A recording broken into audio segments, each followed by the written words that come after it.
and my presentation today is on the future of nursing and the bioartificial kidney. I have chosen this topic because it is near and dear to my heart. I have worked with patients who have kidney failure and are on dialysis for the last 7 years.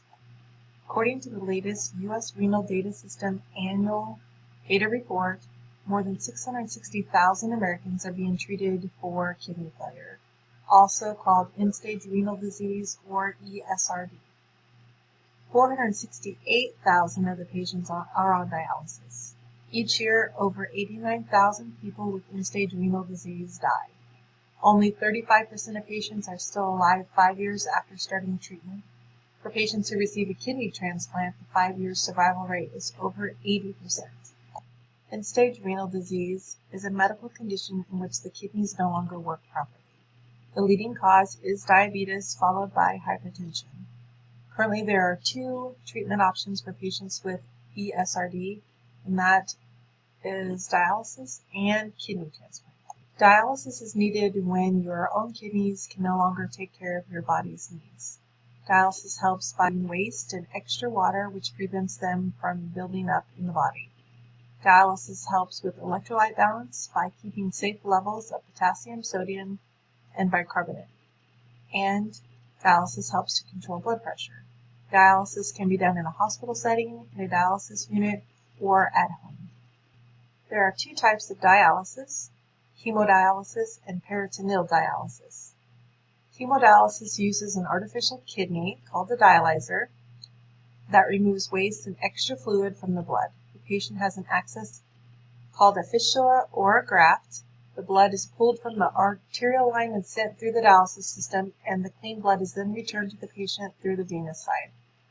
This process usually takes 4 hours, but that is decided by the nephrologist and is based on remaining kidney function, weight gains, and the size of the patient. Peritoneal dialysis, over here on the right, has a surgically inserted catheter in the patient's abdomen. The peritoneal cavity is filled with dialysate through the catheter. While it dwells, extra fluid and waste are drawn out of the blood and into the dialysate. The dialysate then is drained out of the catheter.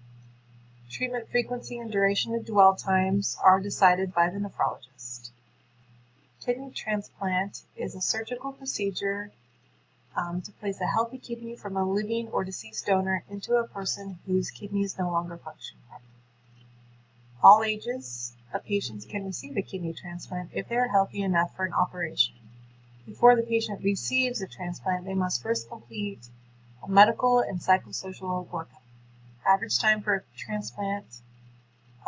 waiting time for a transplant is 3 to 5 years from a deceased donor.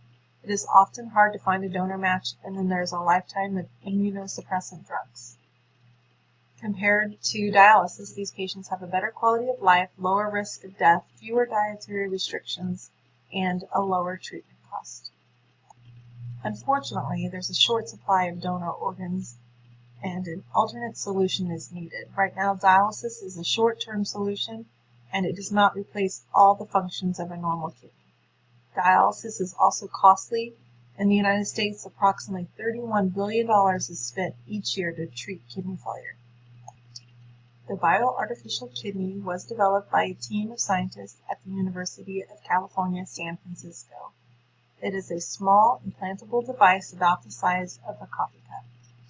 It has a membrane, which was created using silicone nanotechnology. This membrane filters toxins from the blood. Blood pressure forces blood through the device, so it requires no batteries or pump. It has a bioreactor that contains small engineered kidney tubule cells, which will perform other functions of the kidney, such as maintaining appropriate water volume in the blood, electrolyte balance, and metabolic function. It is biocompatible.